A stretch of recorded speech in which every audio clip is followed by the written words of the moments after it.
Good morning, good afternoon, good evening, and good night, wherever you are in the world, and welcome to a new venture for Endurance Chat. I'm Michael Zalavari, also known as Topman11, and joining me today on this, the third day of the year, I have with me Kiwi Chris 1709. Good morning, Kiwi, and Happy New Year.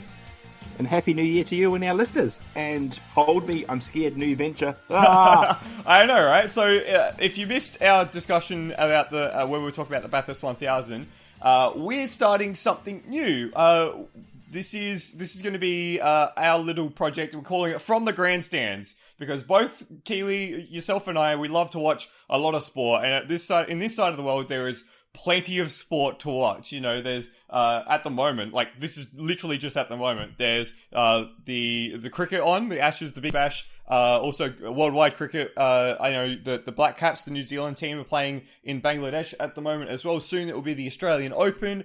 Coming up after that is the Winter Olympics. And there's just so much sport that I know both you and I are super duper into. And I just want to talk about it. I just want to talk about a lot of sport. But yeah, there's another reason why we're doing this as well, Kiwi. Yeah. In my life situation, I'm undergoing some changes at the moment. Expecting a newborn kid in the next 3 months. Woo! Woo! So this is a way to still be involved in a podcast, still have that engagement with everybody, still have a lot of fun, talk about the stuff we love, but where I don't have to think about it so much. Yeah. And don't have to commit so much time. Yeah, exactly. You know, something that I found last year, seeing as we're in 2022 now, is that while endurance sports cars is a lovely thing with so incredible nuance, trying to keep track of it all at once in the midst of everything that was happening last year was a lot. So yeah, I'm like nowhere near going through as many big life changes at you at the moment, because holy crap, that's incredible and fantastic, and congratulations, even though we've already said it. But yeah, I'm like starting a new position this year as well, so it's going to be a big old slap to the head. But we're doing this for the love of it, basically. We're doing it because we want to talk about our favourite events and broaden our scope beyond just sports cars. And I mean, there will still be endurance chat. Let's not forget that. There will still be endurance chat. We will talk about the WEC and hopefully make more of an effort to talk about IMSA and the European Le Mans Series. But this is just kind of for us, which will be good. This is a side project. Those of you who remember the Supercars chat and wanted that to come back, here it is. Yeah, in a way. Basically, yeah. The way that we're going to basically format this is that the first sort of half of an episode, we're going to aim for them to be a bit shorter. The first sort of half an episode is going to be like Supercars Chat Light. So, you know, just kind of catching up on what's been going on. And then the rest of it is going to be us talking about whatever sport that we're watching at the moment. So expect like cricket, because of course the Ashes are on at the moment, and if you're not from Australia or England or a cricket nation, that just whoosh straight over your head. But also like I'm quite into soccer, football, also cycling. When we get into the Grand Tour season, we'll be talking a lot about cycling. Sure. I know you're into the rugby, coming from New Zealand, of course. The rugby is where the New Zealanders shine. Yep, and we've got Super Rugby Pacific and the June test as well, coming up in the next 4 or 5 months. Yeah, exactly. What else are you super exciting into? So obviously cricket is my number one love. Played it for like 16 years. Oh, wow. And umpired for a couple. Love my rugby. Into my footy a bit. And that's AFL, bowls, isn't it? Yeah, AFL. Lawn bowls. Oh, I can't wait for you to go on a rant about lawn bowls. Oh, the BPL is coming up soon, I think, so I'm going to be watching that. Brilliant. But we'll just throw sports at you that I don't think you've expected. Yeah. Winter Olympics as well. I know we'll both be watching that. You especially. Oh my god, I can't wait to talk about some biathlon. Oh, it's so good. Yes. Biathlon has become my favourite muse in like the last 2 or 3 years. I'm so into it. So yeah, it's going to be loose, fun. Enjoy it. Yeah, hopefully something for everyone. Hopefully that, for our core audience, there'll be the supercars, but for people who just love watching sport, there'll be something that you can tap into. So let's give it a start then. And of course, the last big thing that we did together, Kiwi, was the Bathurst 1000 preview. And since then, that would have been just over a month ago now, we had, of course, the Bathurst 1000. We had all the results from that. And then silly season for the supercars finished up. And now we're waiting for Newcastle, which will start sometime in February, if I recall correctly. But I think we have to say, or at least I have to say, we freaking got Bathurst so wrong. We got it so wrong. I mean, not entirely, because I did say Lee Holdsworth was a good pickup. I don't think it'd be that good a pickup. Yeah, I wrote him off. That was bad. So if you're out of the loop, cut in the bit where we talked about Bathurst and Lee Holdsworth and Chaz Mostert. Lee Holdsworth is a really good pickup for the team. I've got a question mark about that. So Holdsworth, he's not really an exciting driver. I think I would have preferred to have Luff in that car with Mostert. Oh. And so what happened next, Kiwi? They brained the field. It was incredible. I think Holdsworth in practice 2, which was the co-driver only practice, set a lap time faster than Chaz in the main game practice. Yeah. He was just so quick. He was so quick, and that just gave them so much flexibility throughout the race. I think Holdsworth did like 5 laps less than Chaz throughout the entire race because he was just that quick. He was just that quick. Yeah, I think the commentators were talking around the lap 40 mark that they could just keep Lee Holdsworth in, get into lap 70, and they pretty much did exactly that. And he lost no pace. Yeah, exactly. He lost absolutely nothing, and they never left the top 10, except for a small problem where they had the puncture that they had? Yeah, but that was actually really well managed by, was it Chaz driving at the time? Yeah. Yeah, really well managed to get that car back safely. Very good. Just that little bit of luck you need at Bathurst, and out they go again. I think they dropped 4 places and made those up in the space of the next stint. Yeah, they were basically every single time that they were off sequence, they were back on sequence in the lead. So it was pretty wild, and that's going to be the biggest win that Walkinshaw and Andretti United has had since that program has started. That's going to be the biggest win for Chaz since Daytona 2020. You could argue even since his win at Bathurst in 2014. But damn, what a way to finish. And redemption for he finally got one back over the mountain after what happened a few years ago to him. Yeah, absolutely. And if you missed that was 2015 where he had a massive crash in qualifying, broke his leg, absolutely snapped his femur, and yeah, quite harrowing that incident. But just boy did we get that wrong. We did. Yeah. And what we said wasn't necessarily exactly untrue, but I think I kind of forgotten that Lee last year was actually quite on the pace. He seems to just so there's something about Bathurst that has just awoken something in there. And absolutely, his 18th attempt at the mountain to finally come away with a win, that's huge.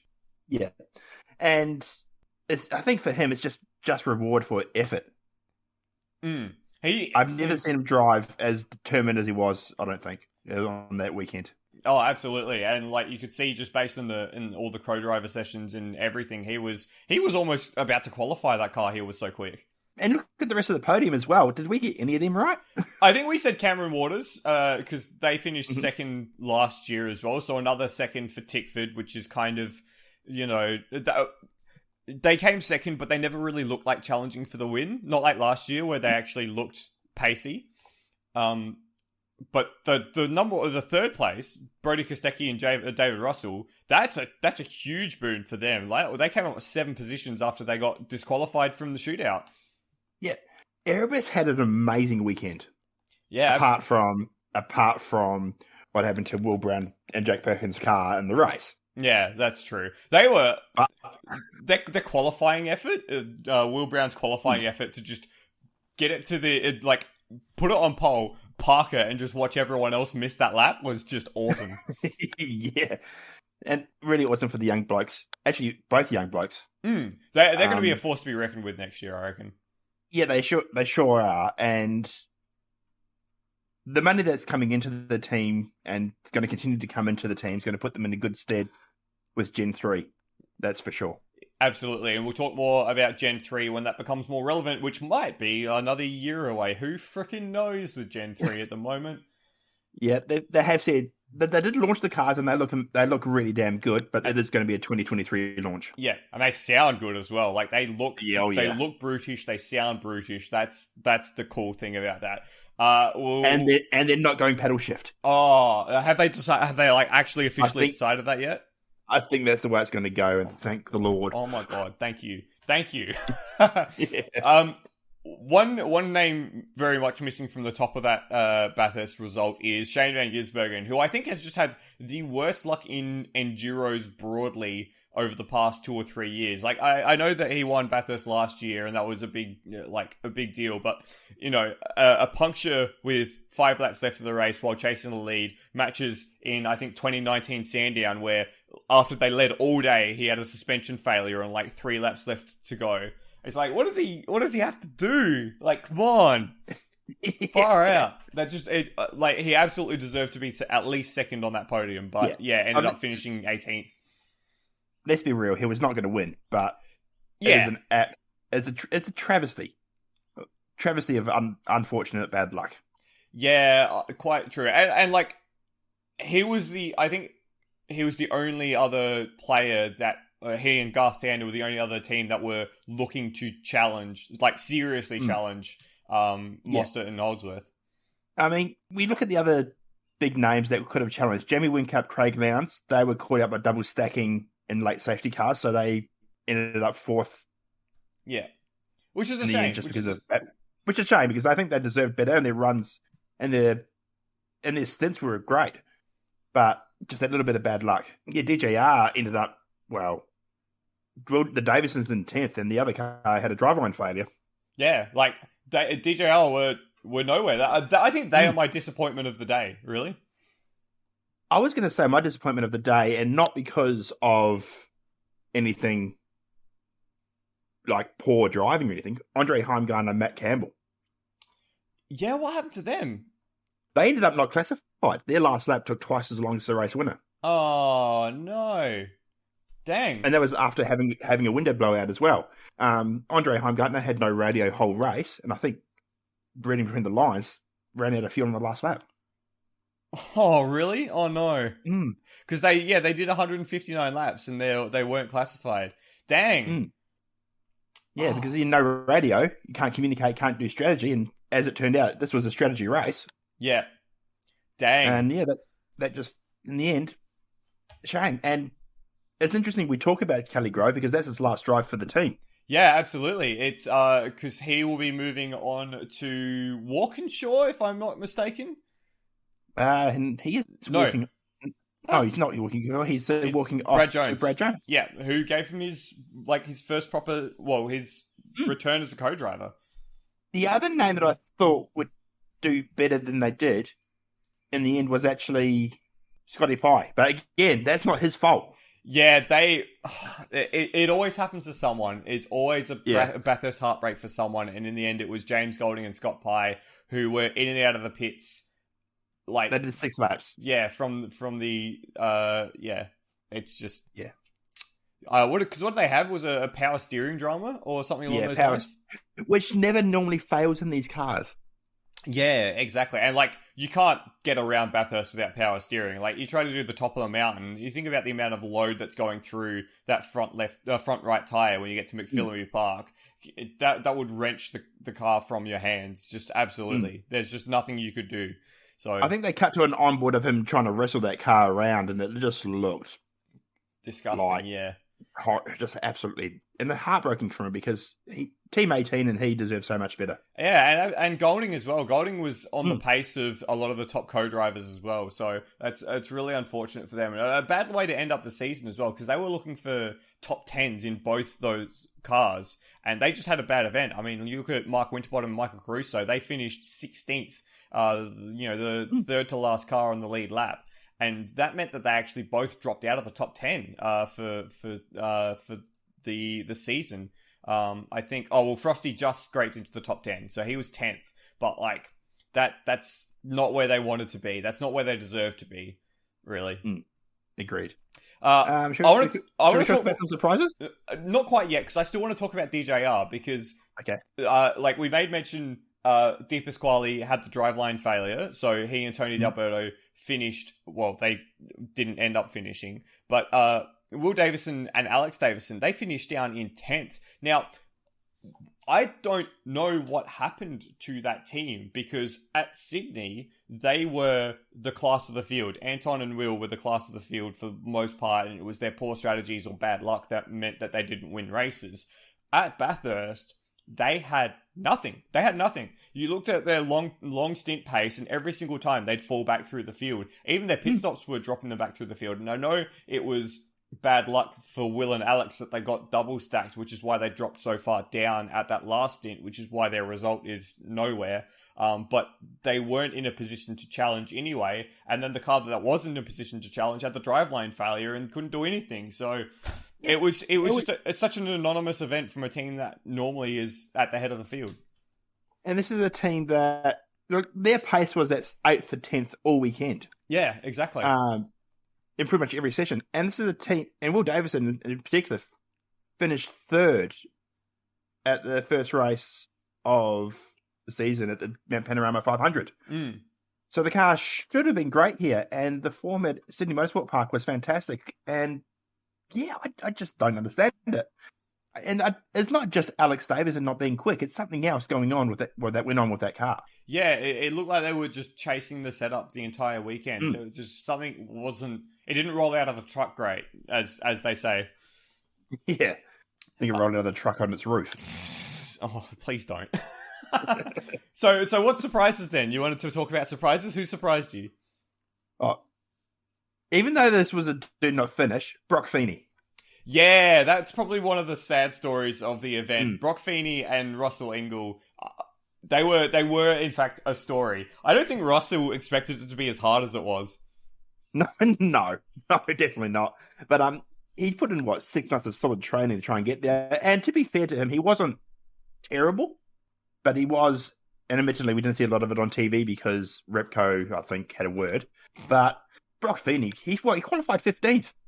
He didn't do too badly, and for his first proper main game start, qualifying 15th, that's pretty good. You know, that's ahead of both Team Sydney cars, ahead of Andre Heimgartner, ahead of who else? Ahead of Todd Hazelwood. Ahead of Todd Hazelwood. Oh man, that was ahead of James Courtney even.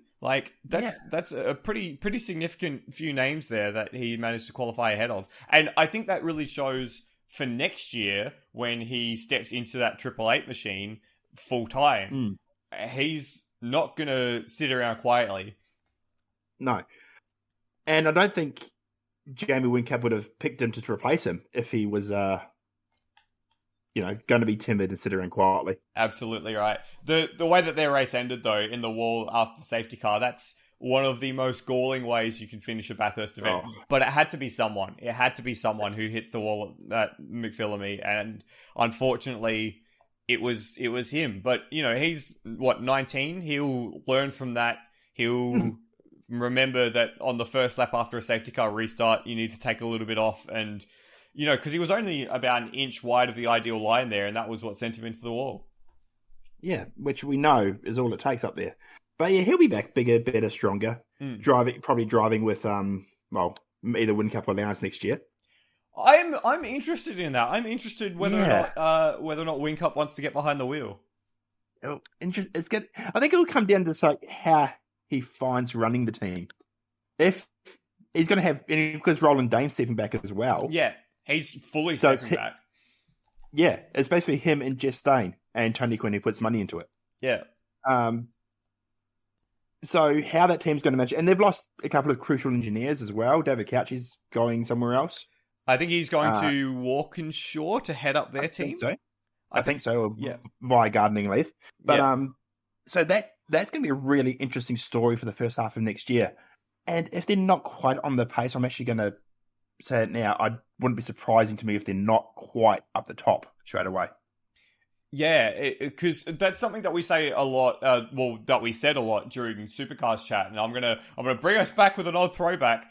When the cars are as close as they are in terms of their specification, what matters most then is the personnel behind the scenes, and we see this in endurance racing as well with LMP2. The best teams in LMP2, A, have a really good silver driver, but B, they have great engineering talent because all the cars are effectively the same. So that's where the engineers come in and they shine. And Triple Eight have had, Jeremy Moore, David Couchy, Mark Dutton, Shippy, whose actual name is that Alistair McPherson? No, it was Grant the first one, wasn't it? Whoever, who has now gone to Walkinshaw as well. So they've had all of these incredible names that have become household names in supercars because of their engineering talent. You know, they're the Lena Gade, the Howden Haynes of the Jeremy Moore of the WEC. Like, Jeremy Moore literally was the engineer for the championship-winning Porsche LMP1 car for 3 years. So, like, that's the quality of names we're talking about here. Yeah. So, and no other team has that. No, like I think not the nearly biggest, the same. I think the biggest name from, for example, Tickford, went over to do NASCAR. Yeah. So, and there's no one else has made its waves anywhere. Exactly. It seems that the Triple Eight have this incredible engineering ladder that they can bring people up into that then permeates through the rest of the field, which, like, I mean, is awesome for the field, is awesome for supercars on the whole. And, like, if you look 20 years ago, the gaps from first to last versus now, it's so much narrower. And that means that the level of competition is so much higher. But it does mean that for a lot of the time, it's Triple Eight leading the way, which is, like, again, great for the sport. But it certainly means that they're at the top more often than not. But I think it will be an adjustment period with Couchy stepping out as well. At least Shane's keeping his engineer for the year. So yeah, and keeping the number 97 on his car as well. How good? How good? Whoops. Whoops, Daisy. We're passionate about sport. You might get a bit of swearing. We apologise. Do we? I don't think we do. Who else surprised you? Honestly, Macaulay Jones and Chris Pither. Up 10 positions into 12th. That's not too bad. That's not too bad at all for a guy who you and I both consider not the most technically proficient behind the wheel. Yeah, I mean, that's a nice way of putting it. But on the whole, Brad Jones actually came out of Bathurst with quite a few. Well, I mean, all of them were good results. All 4 cars finished, which is good. All 4 cars improved from their grid slot, which was good. And as far as, you know, Nick Percat and Dale Wood, they were an outside shot of a decent result. Todd Hazelwood came up 10 positions to finish in the podium. And yeah, as you said, Macca Jones and Chris Pither, they were up 10 positions as well. Yeah. Great effort from Brad Jones. I can't think of him having too much go wrong apart from the first practice session where the Coke car found the wall at the dipper. Yep. And that's something we rarely say about Brad Jones at Bathurst. Yes, it is. But yeah, no, all in all, great weekend from them. Another good weekend, I think, from Bryce Forward and Warren Luff. Yeah, and I was kind of teasing this out in our preview as well. Warren Luff just has a habit of getting into good positions, and I think that actually that must have helped Bryce, because having someone so experienced next to him, and of course across the garage with everything that was happening in the other side of the garage there with Chaz and Lee, the setup changeover must have been immense. And so, like, it's no surprise to me that car ended up finishing in 5th place, despite how nowhere they were in Sydney. Yeah, basically. And I think it's a shame now that Bryce is moving on.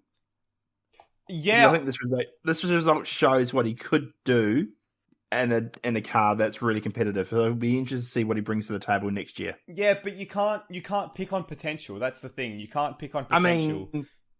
I mean, other teams have.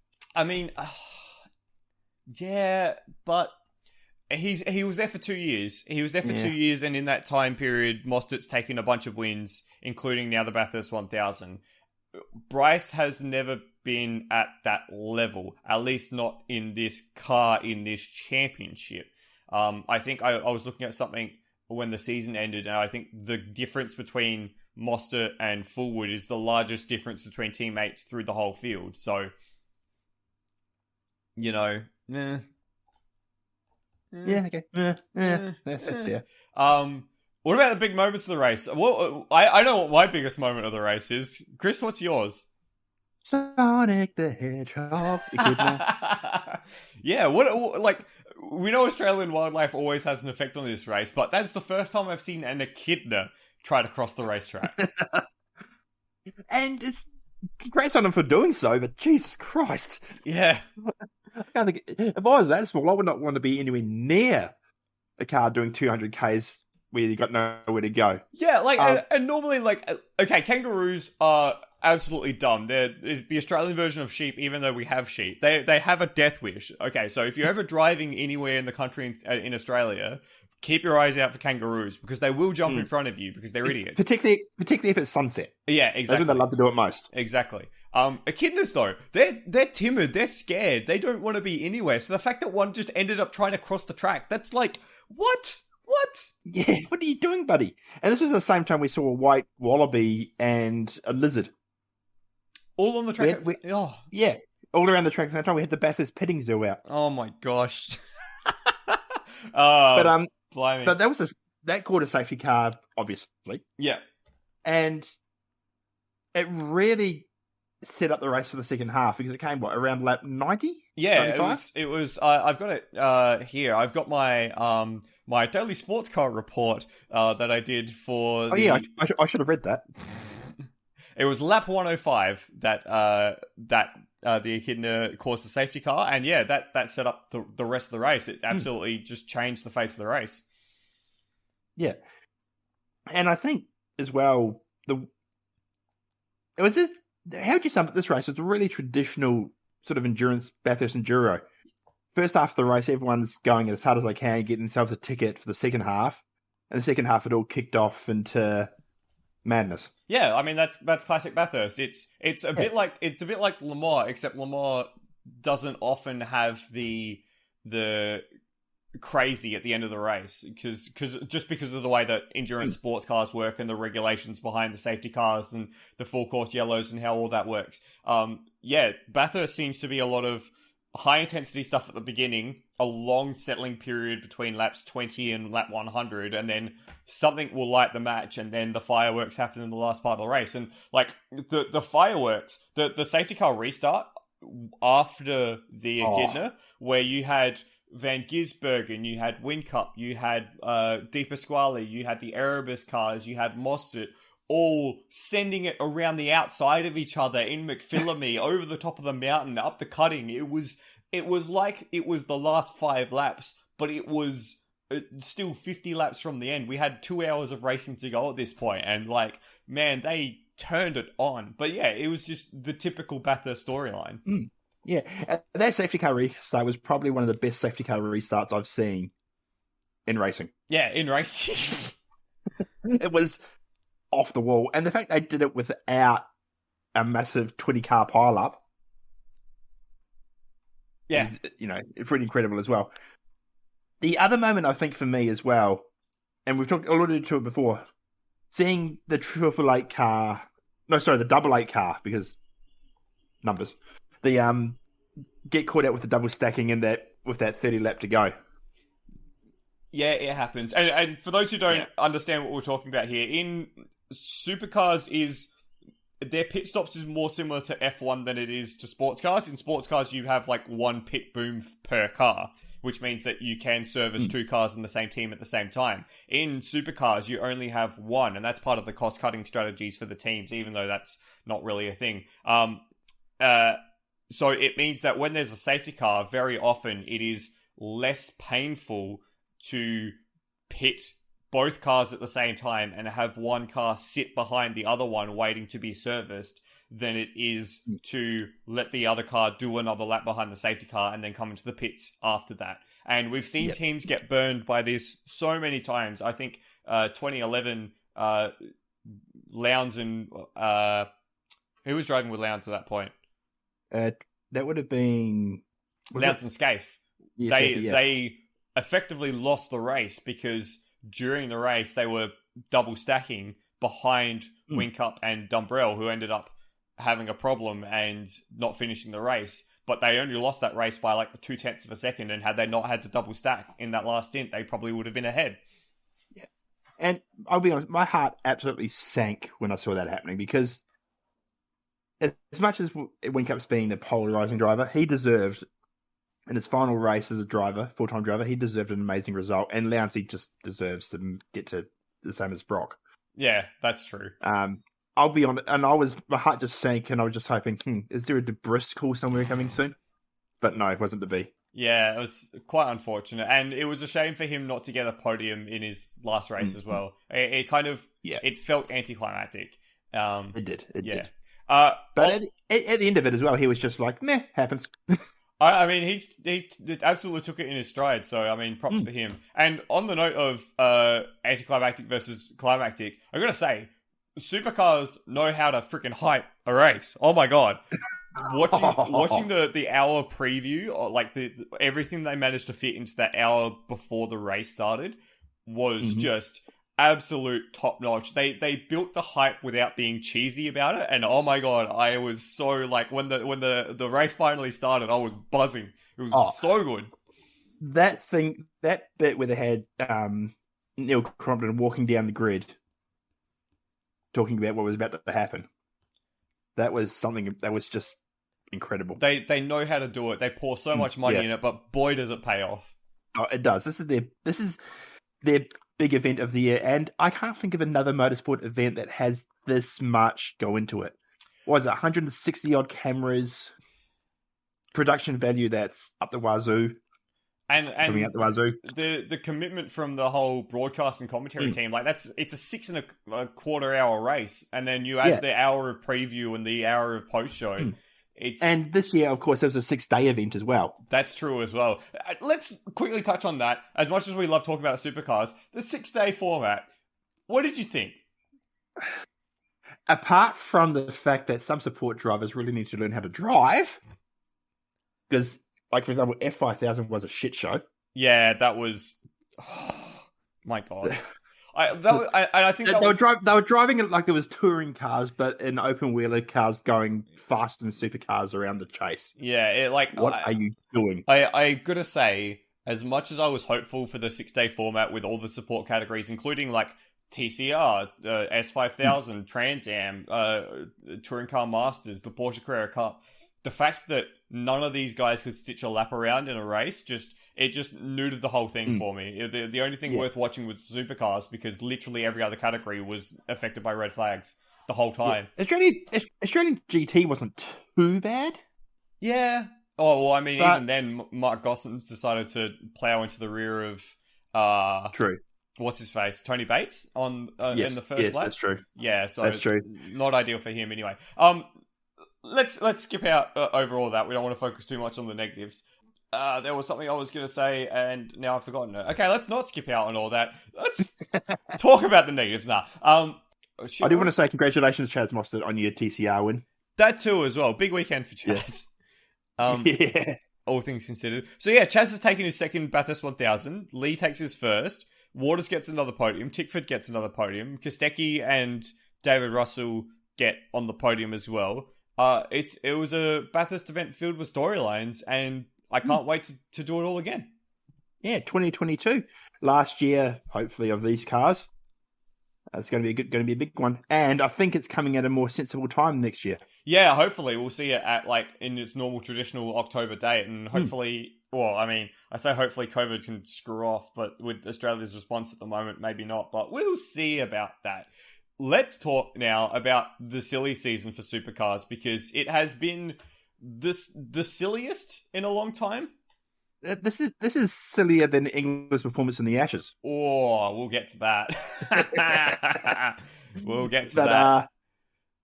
First thing I want to say, congratulations, Lee Holworth. Enjoy your 2022 drive. He's back. Like, what a way to make a statement. There was one slot left in the entire field when Bathurst started, and Holdsworth put his hand up and basically forced himself into it, and that is he'll be driving. Who will he be driving with next year? He's taking that last seat at Grove Racing.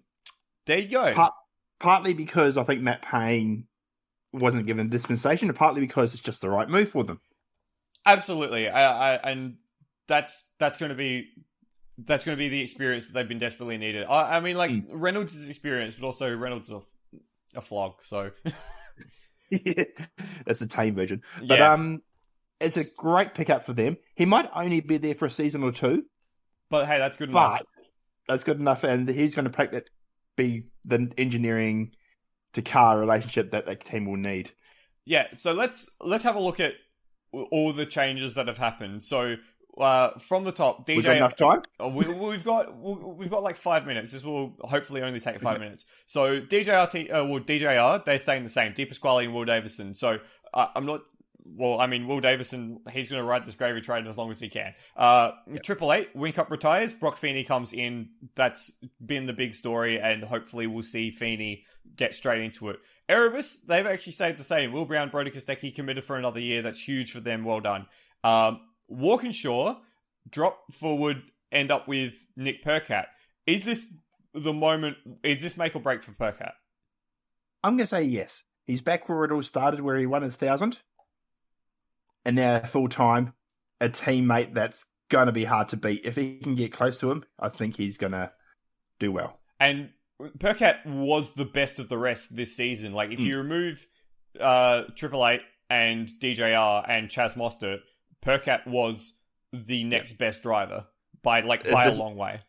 This is his chance now. Absolutely. Team Sydney, stay with the same. Do we care about Team Sydney? Yes. Yeah, great.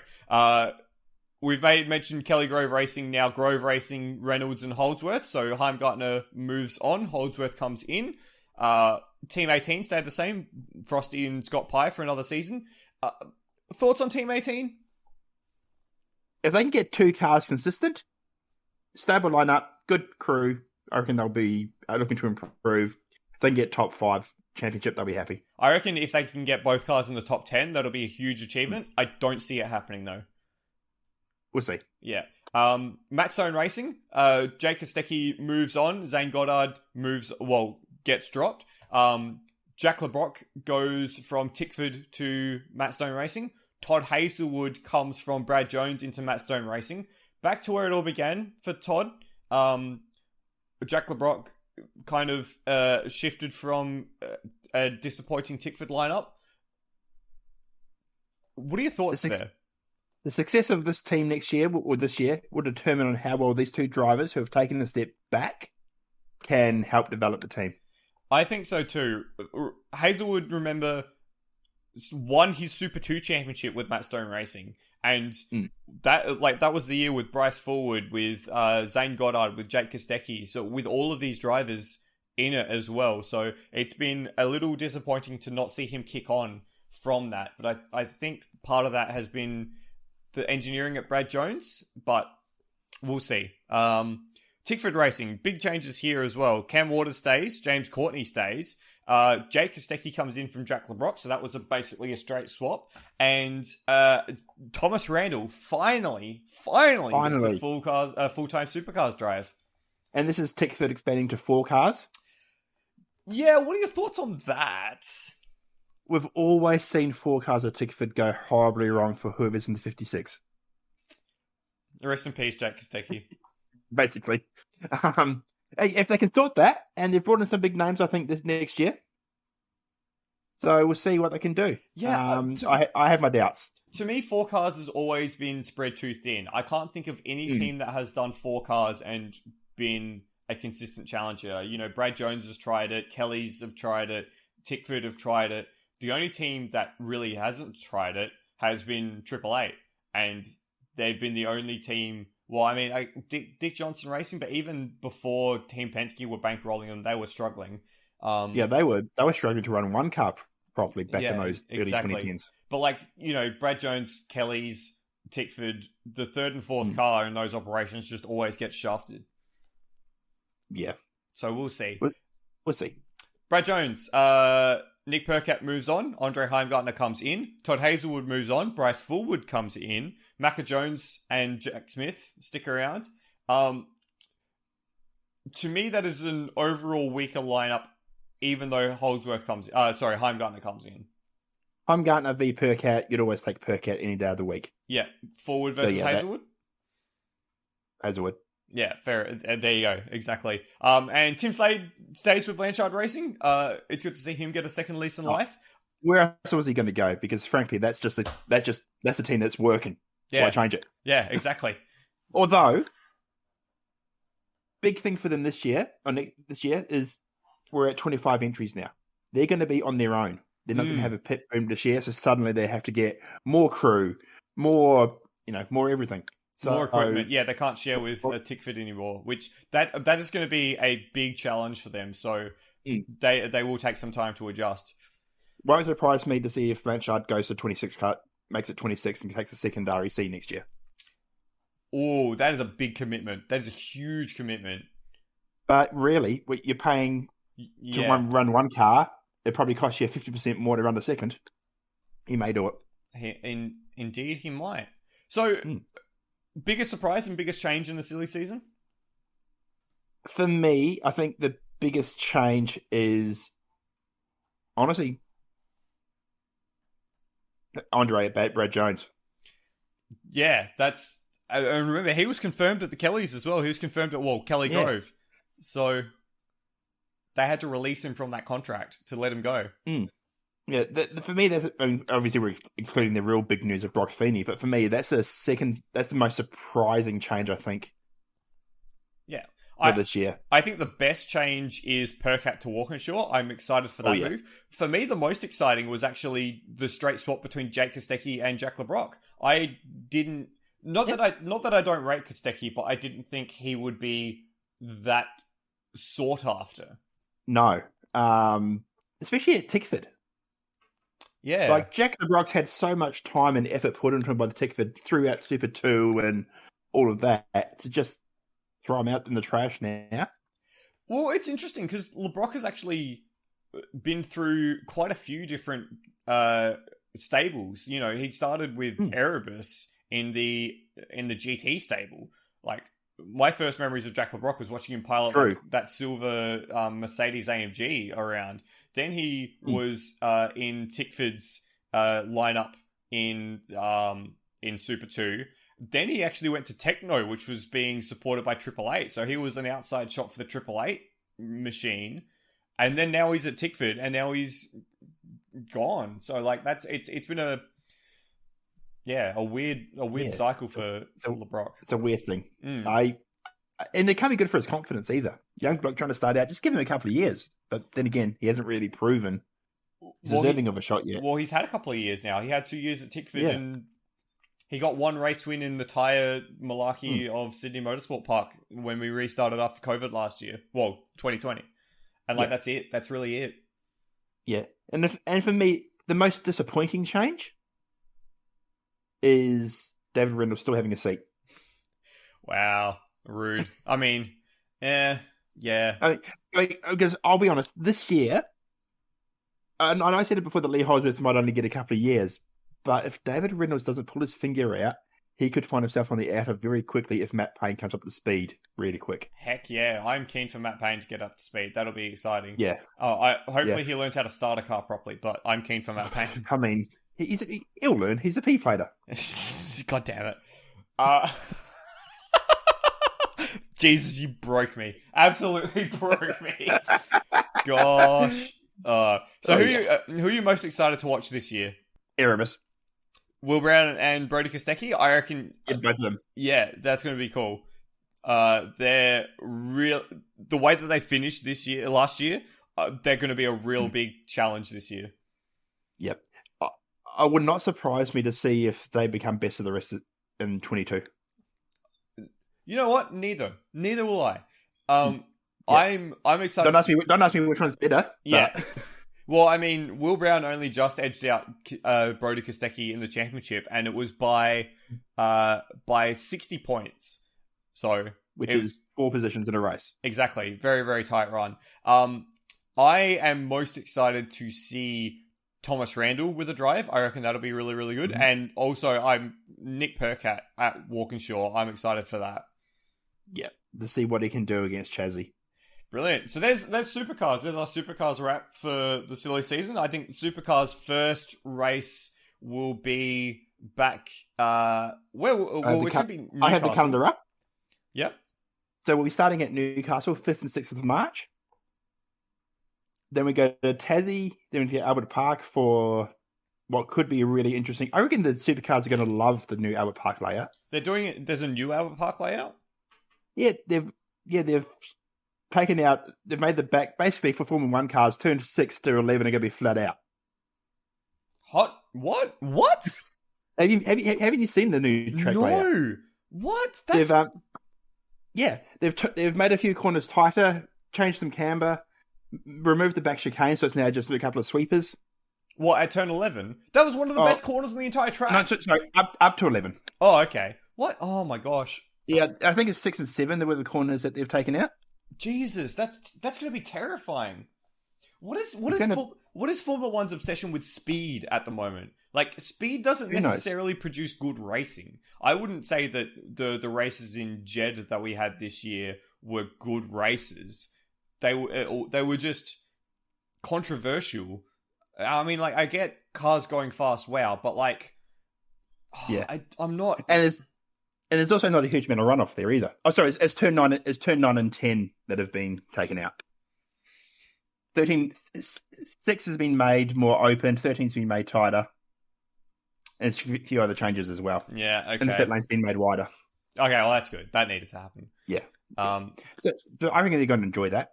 Then after there, we go out west. Perth.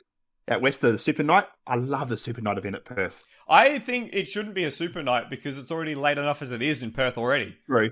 But what they did when they ran it was amazing. That was true. Then we come back to Winshit, then Darwin, Townsville. Brutal. Then we go the Bend, which has just recently been announced. Sandown, and then we hopefully get to Auckland. September Fingers 11th. crossed. Fingers, arms, legs, toes, and eyes crossed. Yep. Then you come to Bathurst, Gold Coast, and Sydney. Interestingly, no I wish Sandown was an Enduro event. I wish they brought back the Enduro Cup. Yeah, me too. This year, I think they're looking at just the one Enduro again. Yeah. Gold Coast will be a pair of 250s, and Sydney, I think, it's going to be a pair of 300s. Okay. There is potential for one more race this year. Ooh. And it kind of depends, because there have been noises. There's a state election coming up in South Australia this year. Yes, in March, and if you're reading Reddit, you'll know exactly where this is going. Yes, they reckon they can turn a street event around in the space of 6 months.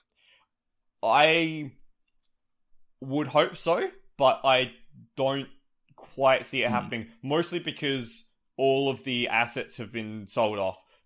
So for those out of the loop, Adelaide 500 got canned in 2021 because of, for 2021 because of COVID restrictions. And then, like, a week after they delayed the event, the government, who actually runs the event, or bankrolls the event, rather, said that they weren't going to do it at all anymore. So they were not going to renew the contract. The opposition immediately came out and said, this is dumb. We want this to happen. If you elect us, we will make it happen. So that's like their main promise, which I think is a good thing, because not only is it the only Supercars Hall of Fame listed event, and that is, ahead of Bathurst, ahead of the Gold Coast, ahead of all the other events that Supercars do. It's not even run by Supercars, and it's a Supercars Hall of Fame event. That's how important this event is. It does a lot for the local economy on the east side of the city. The Formula One basically rejuvenated the east side of the city, and that's why there's a lot of, swanky cafes and really nice streets and good places to be in that half of the city now. So I would hope to see that event come back. It's just a matter of how much it is going to cost to bring it back, provided that everything has now been sold off, because let's not talk about politics, because otherwise I'm just going to get mad. Yeah, this is not angry chat. No, not yet. Not yet. We still have to talk about the Ashes. So, do you want to talk about the Ashes? Let's talk about the broken husk of the England cricket team. Yes. Okay, so for those who don't know the sport of cricket, it is probably Australia's unified summer pastime, which is great. It is a sport, a very kind of old-fashioned sport, in the fact that they do sort of tours.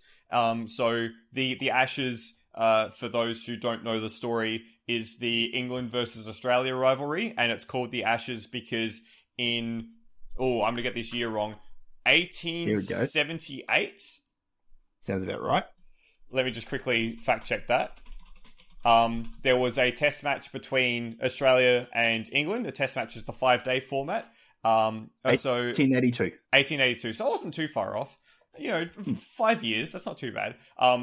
What happened was there was a game where England needed only how many runs was it? Was it 83 runs to get? Something like that. I'm printing up the scorecard now. It was a comically small amount of runs to win the game, and Australia, off the back of here we go, the demon Fred Spofforth, who had the most glorious moustache ever known to man, yes. but took all 10 wickets and won the game for Australia. And as a joke, the next day the local paper, I think it was the Times in England, wrote an obituary to English cricket saying that the ashes were burned and taken to Australia in the urn, and that was actually the bales of that cricket game, and so that is why the Australia-English cricket rivalry is called the Ashes. Yeah, even though the Ashes aren't technically presented. No, the Ashes stay in the Marylebone Cricket Club in London, which I've been to. Oh, really? Yeah, not for a game. I did it when I was in London. I did a tour. Got to see the Ashes in person. Oh my gosh! Yeah. Oh my gosh! So, yeah. Got my little replica urn somewhere. That's incredible. But yeah, that scorecard, and I'm going to mention it because it's going to come up again. Yeah, so they needed 85 in the last innings after being. So Australia scored 63 and 122. That's nothing. England scored 101 and 77, lost by 7 runs. Damn. Yeah, this was in the day of uncovered pitches and 4-ball overs. Cricket has changed so much. But anyway, so the joke is the Ashes were burned and given to Australia, and so the quest to get back the Ashes has been the whole shtick of cricket between our two nations, and it is quite possibly the biggest, longest, best rivalry in cricket that is just a cricket rivalry. A few people from other parts of the world might say, for example, India versus Pakistan, but that is very much a political thing as well. So they don't tend to do that anymore. In Australia and New Zealand, that's just everything. It's not just sport, so it's not just cricket. That's true, yeah. This is the pure cricket rivalry that even I, not being from Australia or England, give a shit about. Absolutely. And it is really the sort of unifying part of Australia. We all talk about, for supercars, that Bathurst is the race that stopped the nation. It's the only thing in supercars that everyone in Australia cares about. Cricket is the summer sport for Australia. So the Ashes, my mum, who doesn't like cricket at all, will tune into the Ashes. It's that sort of thing. It's the kind of uniting flavour for Australia, and we build our traditions around it. Like the Boxing Day Test match. Everyone in Australia on Boxing Day, if they're not out shopping, is watching the cricket because that's what you do on Boxing Day. Even if you're out shopping on Boxing Day, you have your earphone in on ABC radio. Yeah, there you go. So that is the cricket, the Ashes. That's the kind of story that we're trying to build here, and it's a series which has had its fair share of history and fair share of stories, and I think we've already added quite a bit of history and stories in this year's edition of the Ashes, which has already been won. It's already not over because there's still 2 test matches to play, but it's already finished effectively. Yeah. Australia has already won the Ashes. They've won the series 3-0, and that is because England is absolutely hopeless. They're hopeless. They're awful. It's the worst England team I've ever seen. Basically, it's Australia and their cast of thousands against Joe Root. That's all it is. It's and Joe Root is the English captain. He has had the 3rd best year in Test cricket of anyone ever in the 150-year history of Test cricket. Joe Root has had the 3rd best year of cricket ever. He scored 1,700 runs. The next best player, the next best batsman in the English team this year has scored less than 600. Yeah, and the 3rd best batsman in the English team this year is not a batsman, it's extras. It's extras. So the runs you get for not being able to bowl properly. They have been so bad. They have been so incredibly bad that it's been hard to watch. Yeah. What is it? 12 and a half days of 15 played. And there's been maybe 2 sessions amongst that 12 and a half days where I've gone, oh, England might actually do okay here. Absolutely, and it's just been kind of awful. It's like, yeah, we'll talk about. I want to talk about the Boxing Day test particularly because the Boxing Day test. Yeah. But we'll come back to that. So the way the Test cricket works, if you're not familiar, is they're scheduled for 5 days. So you have 2 teams of 11 players. You have 90 overs a day. An over is 6 balls. So it's 450 balls a day, and the idea is you play an innings until you get all 10 batsmen out, and then you switch over, and then each team gets 2 innings. So the idea is, over the course of a day, you maybe start where there's more grass on the pitch, and the ball moves around a bit more when it bounces, which makes it more difficult, but then as the pitch dries out, it gets easier to bat. So on days 2 and 3, you really, really enjoy batting, and it's a lot easier. And then as the test continues, the ground starts to break up a little bit, and it becomes harder to bat. And then so you generally see smaller totals made in days 4 and 5. So that's the theory, anyway. In theory, in practice, it's a little different, and depending on where you go in the world, it's different as well. But yeah, that's the TLDR on how test matches work. So the fact that in Brisbane at the Gabba, they played for, I think it was 4 days, but England in Brisbane never looked like making anything of it. They were conceded a 280 run lead after the first innings. Yeah, you're not going to do anything after that. Yeah, exactly. 280 runs, that's basically a whole innings before you've even started. And a lot of that was off the back of their own mistakes. Like, in batting, sure, they were not great at batting, but in the field as well, they dropped something like 4 or 5 catches. And I think Travis Head, his runnable century as well, there were a couple of drops in that. David Warner as well. You know, when you got a partnership of 150 between those 2 batsmen, you can't afford to miss a single chance, and England just dropped many of them. Josh Butler had a shocker. He's had a shocker of a season. Josh Butler is the wicketkeeper for England, and he has pulled off some spectacular catches and dropped some absolute sitters, and the reason for that is because his footwork is terrible. Yes, indeed. So, he's not even England's best keeper. He's in there because he's a batsman, and they've gone, oh, you can have the gloves. But he's not even the best keeper in the side at the moment. He's not at all. And it's kind of troubling to watch. Because it's just not fun. It's not fun it's always fun beating England, but it's not fun.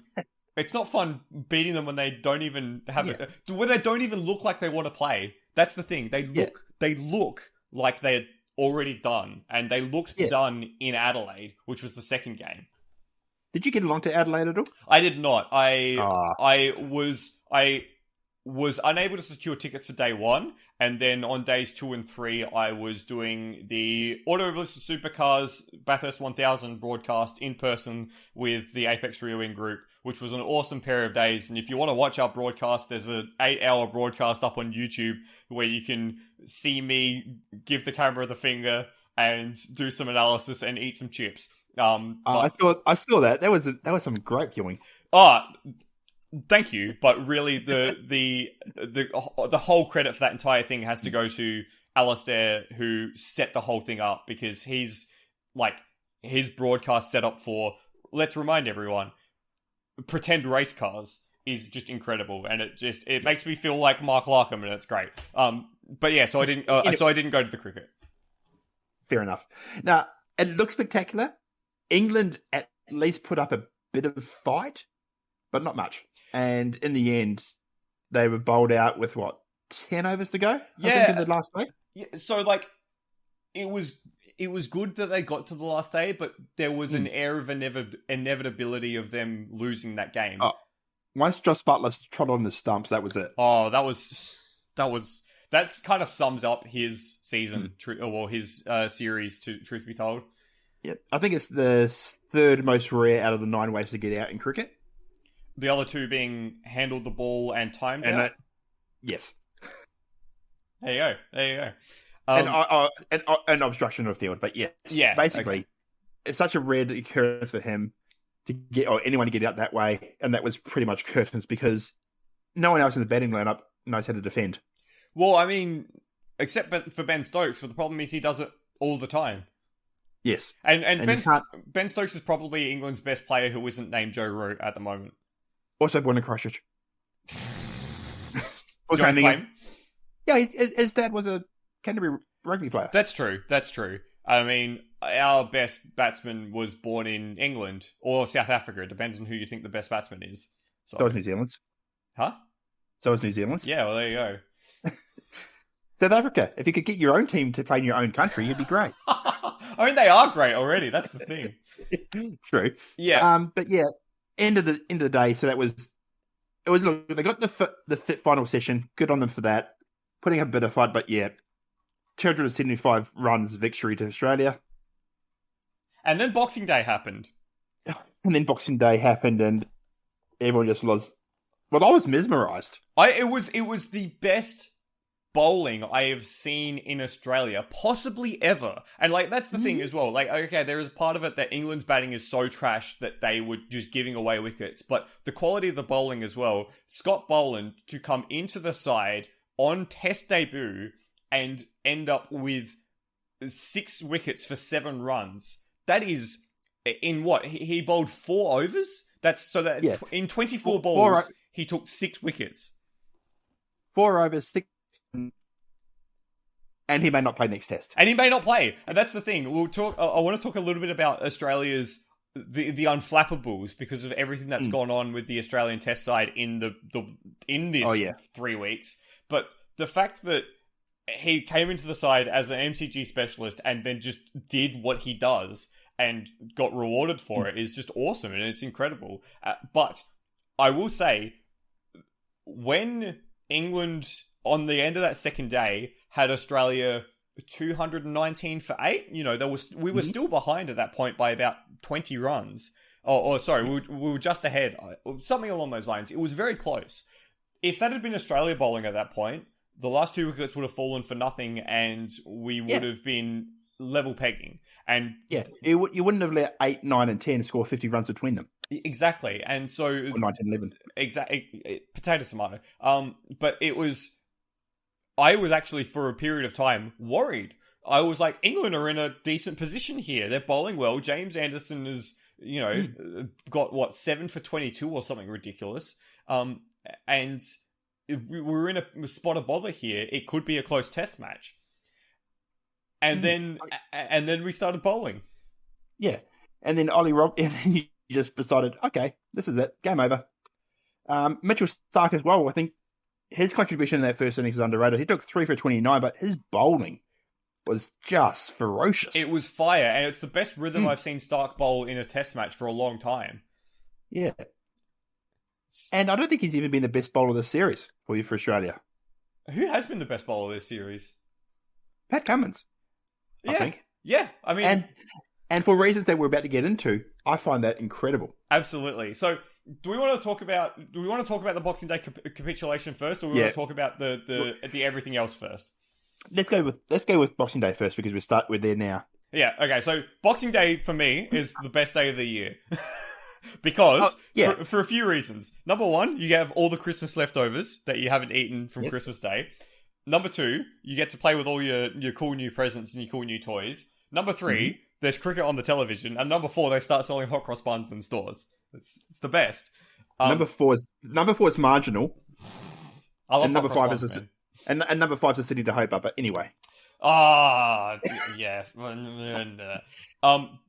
But this was that. What session? 65 years. So England just barely made tea. Yeah. So this was the thing. It's so England struggled through Boxing Day. Were all out. Australia came into batted a day. It looked difficult to bat. It looked really difficult to bat, truth be told. And so by the end of the day on the 27th, well, there was an hour left of play when Australia got all out. And the bowlers came out to bowl. And the spell of bowling in that last hour was incredible. You had Pat Cummins coming through one end and Mitchell Starc down the other. Pat Cummins looked like getting a wicket every single ball. He didn't get a single wicket that entire innings. Which is absurd to think. Absurd. But you had that going on. You had the Melbourne crowd, who are very well lubricated by this point, being incredibly loud, incredibly, vocal. It was some of the best cricket that I heard, because I didn't watch it. I was out driving. Lame. But I was listening to it, and it was just phenomenal to listen to. And I think that contributed to what happened in that hour, in terms of the wickets that fell. Absolutely. And this is one of the moments where I think Test cricket really shows that it is truly theatre. It is truly and absolutely a watching sport. And people who don't like Test cricket will say it's long and it's boring and it takes forever. But when it is like this, when the whole crowd is involved, when that atmosphere is at a burning point like it is, when the bowlers are steaming in and the batsmen are clinging on for dear life, it is absolutely the best form of theatre. And the fact that Pat Cummins had 4 balls that were genuine wicket-taking deliveries that batsmen missed by the sliver of the timber and didn't get out, and then Mitch Starc, swinging them down from one end, getting wickets, and then you bring on the debutant, the Victorian local, who comes in and immediately gets a wicket with an incredible ball. You send out the night watchman, who survives ball 1 and then leaves one and gets his off stump ripped out of the ground, and just the cheer, the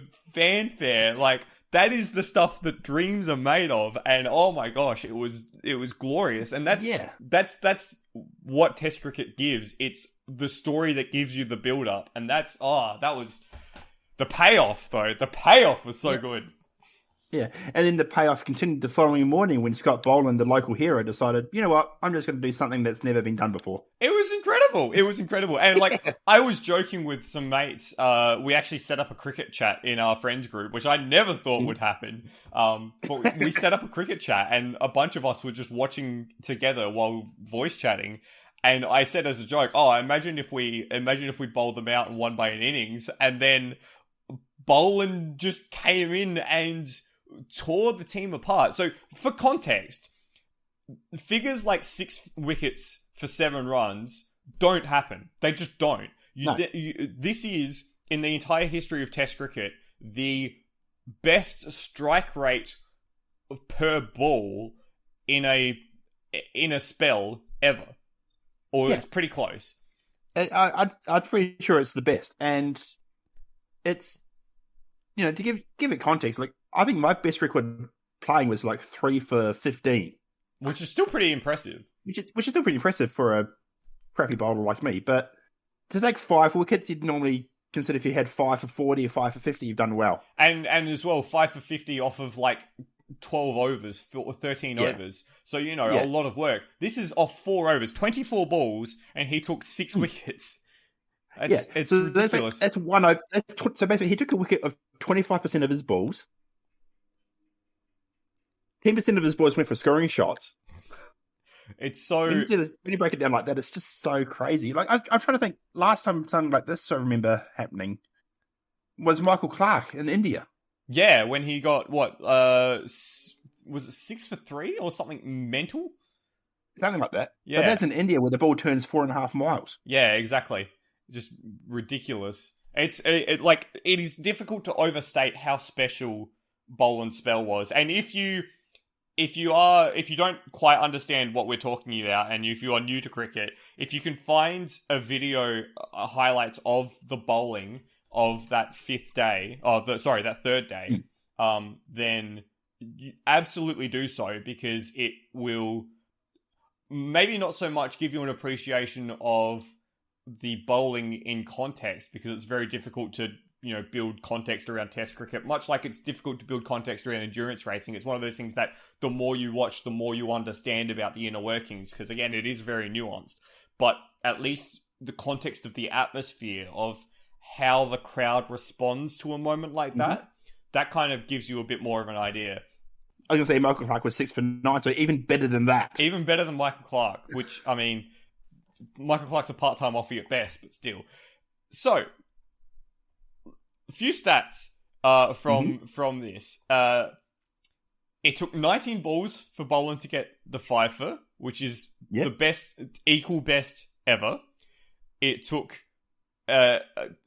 Australia scored 276 runs in their first innings, which is the lowest total that has to win a test by an innings since 1986.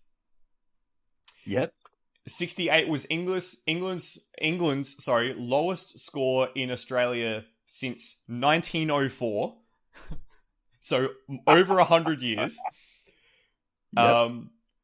Marcus Harris, Australia's Victorian opener, who's been a bit out of sorts for a little while, scored 76 runs in the first innings, which is more than England's entire second innings. It has been 4,000 days since England last won a test match in Australia. And Joe Root has scored 26% of England's runs in 2021. If you were writing a book on how not to win a test series or how to win a test match, that's how you do it. They are phenomenally bad from England's point of view. Yes, that's the thing. It's been phenomenally bad. And there's a lot of disharmony in the England camp because before the tour, they were like, oh, we don't want to have to quarantine. We don't want to have to go through all that crap because of COVID. And they were also doing a documentary to say that this is the most prepared team ever for an Ashes tour as well. They were, yes. So do remember that. BBC talking about that. And now they've come here, being destroyed, still caught COVID. And it was even a question mark over whether the next two tests were going to go ahead. They are, at the moment. For now, we're taking the next one to Sydney, even though we had to move the final test from Perth to Hobart, which I think is really awesome. That'll be cool in Hobart, yeah. Yeah, Hobart day-night test. But it's just been a tour that I think is going to cost the English coach's job. Oh, absolutely. I just based on the way England have been playing, I don't think the position of their coach is untenable, especially with the decisions made around selections. I think the fact that they did not have a spinner at all for Adelaide, which is ridiculous. Yeah, where you've already lost, 7 points in the World Test Championship for overrates at the Gabba.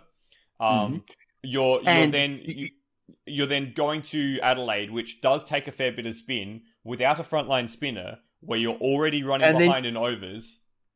And your best spinner, who's actually probably better than your frontline spinner, is a paceman doing offies. Yeah, it kind of showed a complete lack of forethought. And then they to go to Melbourne and to lose it the way that they did. And as I said, they were looking dangerous. James Anderson, who has been the best pace bowler ever, arguably, came in and took a bunch of wickets in the first innings, looked dangerous, and then they were let down by the batsmen. I think that's been the story. They've always been let down. It's a team of 1 and 2 as opposed to a team of 11. And Australia, on the other hand, have been a team of not just 11, but all the players that they've brought in as well have done the job. Because we look at Australia at the moment, and it's been a kind of a weird story of this Ashes series. So the incumbent captain effectively is retired from Test cricket. I don't think he's ever going to come back to it. He's retired from cricket because 2 weeks before the series started, it came out that there was a sexting scandal that happened in 2017 that was going to end up in the public eye. And so he basically came out, revealed the whole thing, and then rescinded the captaincy. So gave away the captaincy and then effectively gave away his position in the team. That doesn't...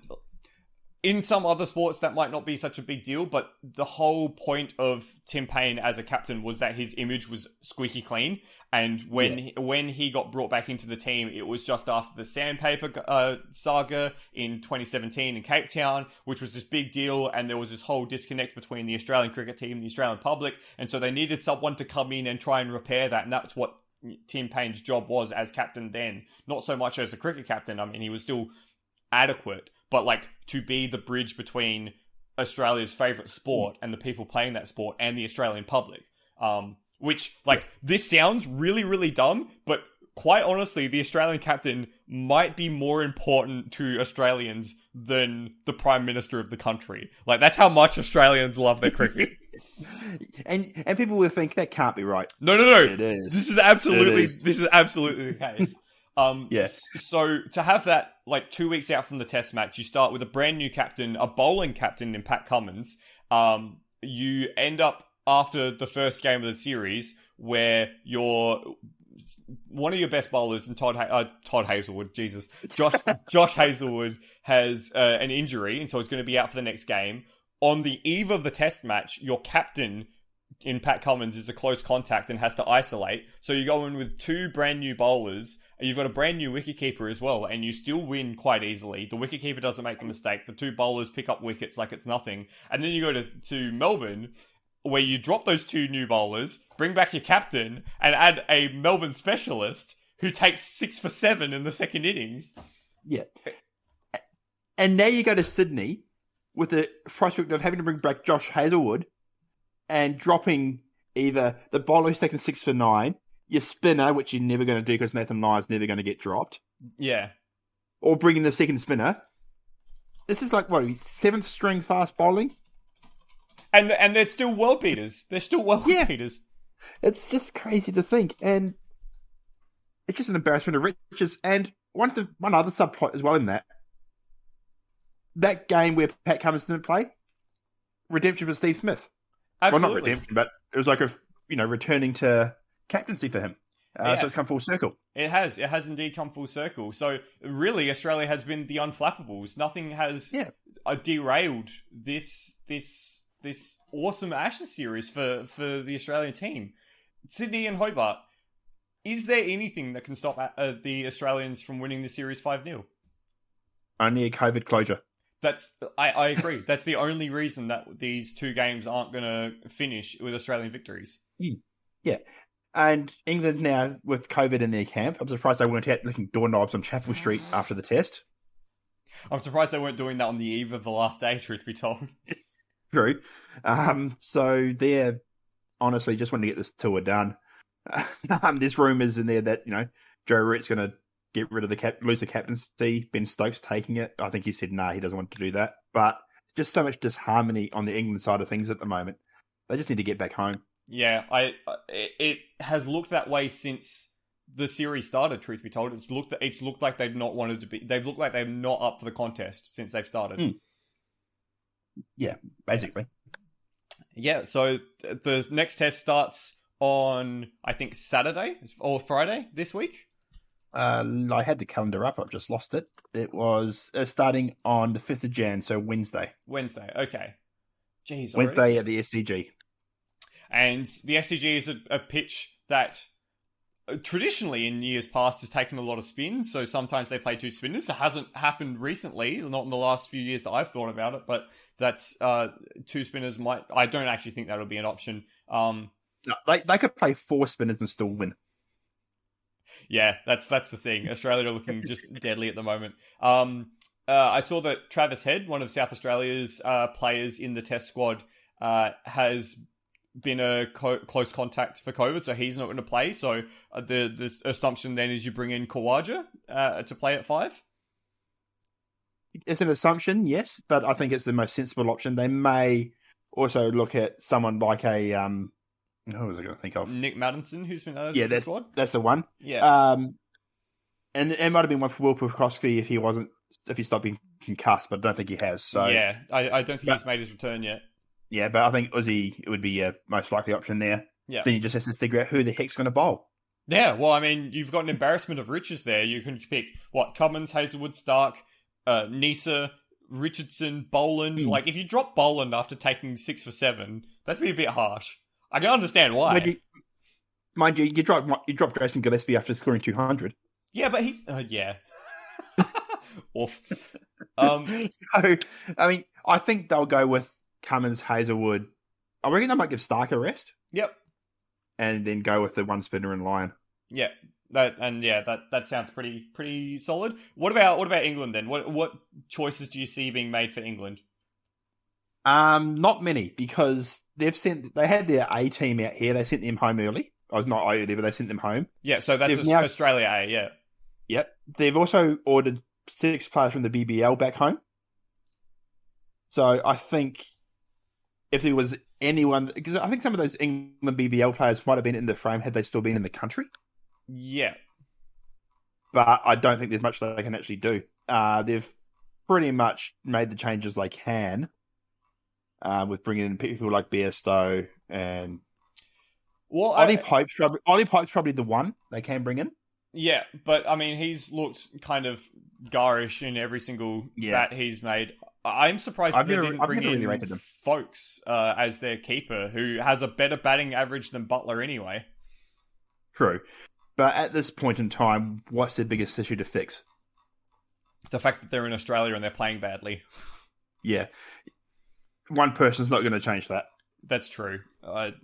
This is kind of been a shit show for the English team. And like, in this century, there's only been really one series where England has put up a decent fight in Australia, and that was 2010-2011. If you look back at the whole the century, since the year 2000, like, England lost 4-1, they lost 5-0. They actually won a series in 2010-2011. Then they lost 5-0. That was an amazing series. That was an amazing series. And I remember I was at the ground when KP scored his double century in Adelaide. And I hated that moment, but I love that moment just the same. Yeah. But they lost again in 2013-14, 5-0. They lost 4-0 last time they were in Australia. It's looking like another 5-0 coming up this series. Is the Ashes that important if England are going to be losing 5-0 every single time? Yes. Because just because you lose something so many times in a row, i.e. like a Bledisloe Cup, doesn't make it less important for the nation. Why do you have to look? But screw you. I'm going to make a serious point here, though, about England. From looking into it, their domestic structure is broken. Yeah. Absolutely broken. They have two short formats, so T20 and the 100. It seems like their Red Bull game is going down the gurgler. They need to do something, and fast, and I'm talking in the next 2 years, to get them back where they are. Because as I forget, like 3 years ago, I think it was, England were they ranked number 1 test side in the world? Well, possibly. I think they were. It wouldn't have been that long ago. I think you're absolutely right there, and I think the reason for that is because they've swung too hard to the short format after 2015. Because remember the 2015 One-Day World Cup in Australia, they didn't make the knockout rounds because they lost to Bangladesh in the last game. And their like one-day side just looked like trash. But then, since then, they have been the one-day team of the decade, effectively. Yeah. So they kind of swung too far. But look at the other nations that are doing well in tests at the moment. Australia, Sheffield Shield is still really strong. They have a BBL, which is a basket case, but that's another story for another day. Yeah. But it's still only the one. And they have almost no domestic one-day cups, so it's all very much Red Bull game. New Zealand is similar. They have their Plunket Shield and I don't know who sponsors it now, their T20 League. And a one-day cup as well. But they have a really good focus on the on the Red Bull game still. And while Test cricket's around, because I don't know if it will be by the time I'm no longer on this earth, but while it's still around, it's important these teams focus on it a lot more than they currently are. Yeah, absolutely. And otherwise you end up with series like this. Yeah. Thankfully, it's not the only series going on at the moment. No, there is other cricket going on around the world, and some cricket that the Black Caps, your New Zealand team, have been involved with at the moment in Bangladesh. And how's that going? Just by the way. Oh, it's actually Bangladesh playing in New Zealand. Oh, okay, my bad. Yeah. So the first test is in Mount Maunganui, which we're currently on day 3, and Bangladesh have just passed New Zealand's first innings score. Okay. For the loss of 4 wickets. Ooh, that's That sounds like it's an uphill battle for New Zealand now. Yeah, this is after New Zealand were 281 for 5. So what, did New Zealand have a back-end collapse then? No, yeah, but it's more so because Bangladesh actually have been playing really well. Oh, that's good. Bangladesh, for those who maybe don't have the context, have been one of the newer sides in the test setup. I think they got test status in the 80s or 90s. Mm-hmm. Early 90s. Early 90s. So it's taken them a while to get onto like a good level where they're playing good quality cricket a lot of the time. So the fact that they're, beating New Zealand, who are, let's remind everyone, because I'm sure if I don't, Kiwi will, the World Test champions at the moment. Is a pretty impressive stuff. I want to draw attention though to Devon Conway, who is one of the openers for the Kiwi team, I believe. Yep. Born in South Africa, came to New Zealand a few years ago. Yeah, he's I think only the 6th player to achieve something very rare in cricket. Do you know what that is, Kiwi? Hundreds on debut home and away games. Yes, you are. Yes, you're right. He scored what was it? A double 100 in England, and then 100 yesterday. 2 days ago. Yeah. On that though, I do have to point out A, the magnificent commentators curse, and B, the arrogance of these commentators. Oh, really? He was on 120 or whatever it was in the game. Yeah. The commentator said, "We're looking forward to his 300." Oh my gosh, what a wanker. The 2 female commentators were both agreeing with each other. I think he was out within the next 10 minutes. Oh.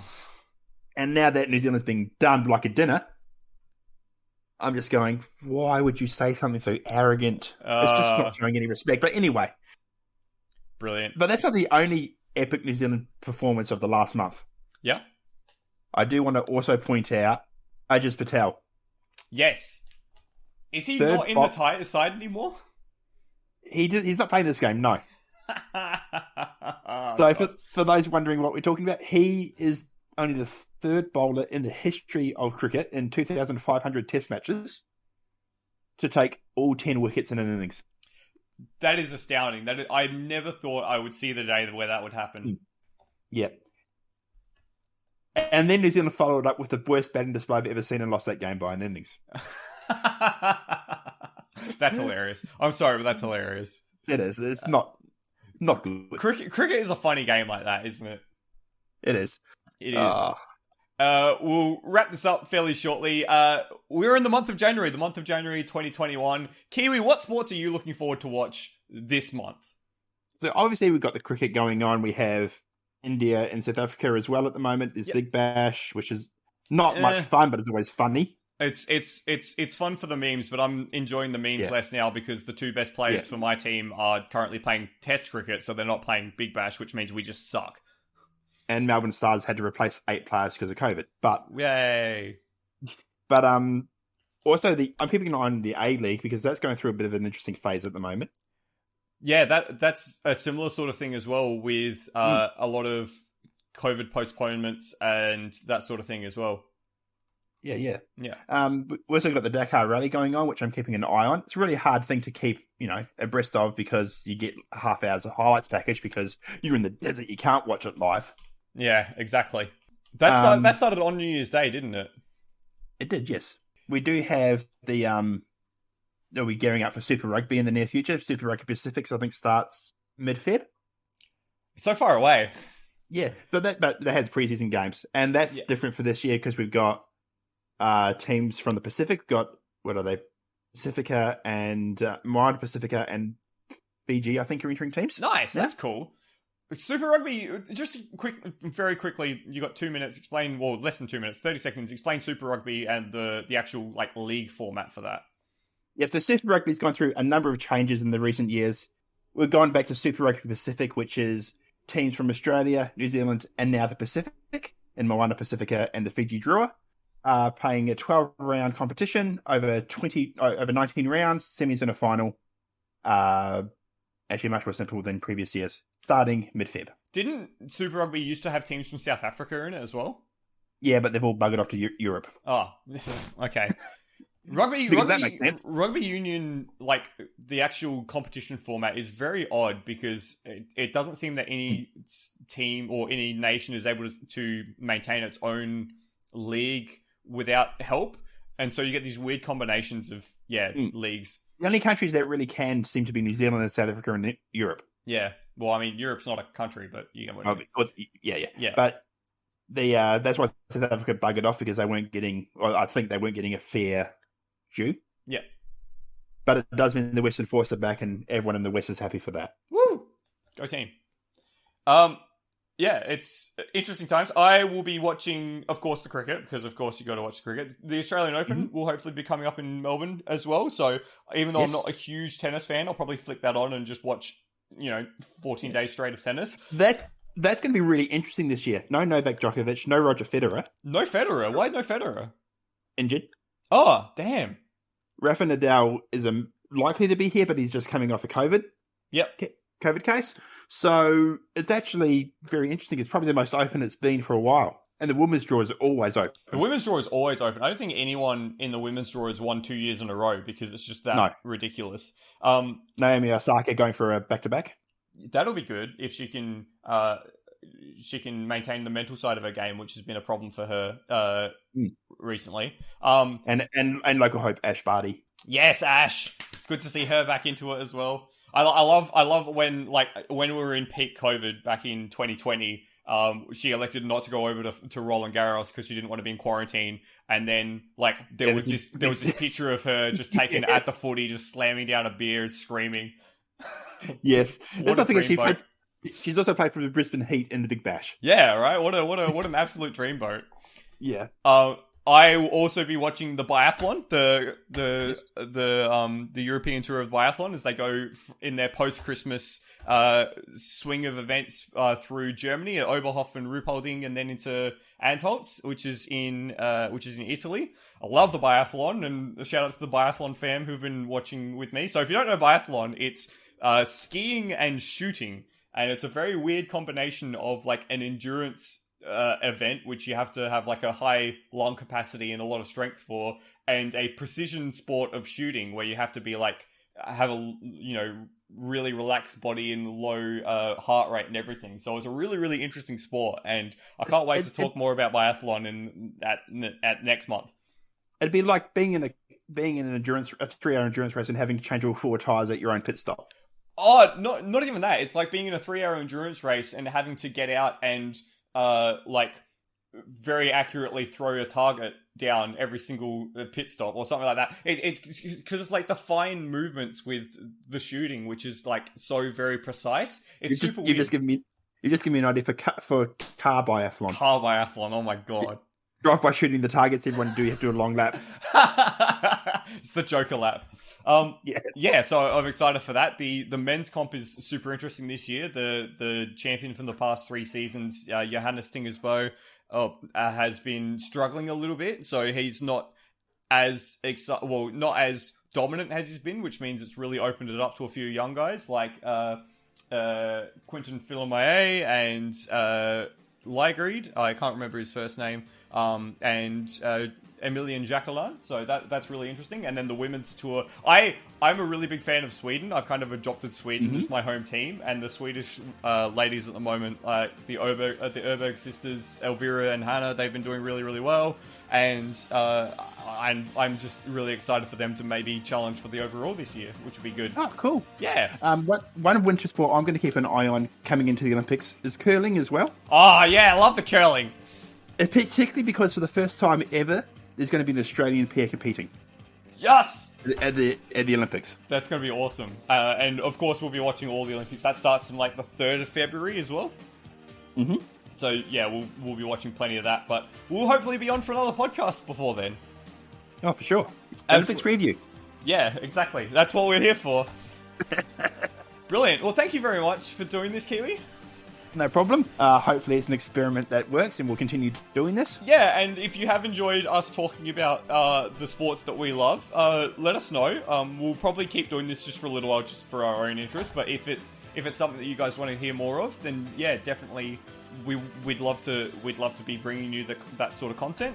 But if not, we're going to do it anyway because we love it. And I love you, man. I love you too, buddy. I hope this year's going to be a good year. I hope all the big changes are going to be good changes. Mm-hmm. They will be. Oh, I've got a few exciting ones coming up, as we all know, so bring it on. Absolutely. And there's plenty of sport to be excited about as well. And on that note, I've been Michael Zalavari. Thank you very much for listening. Peace out.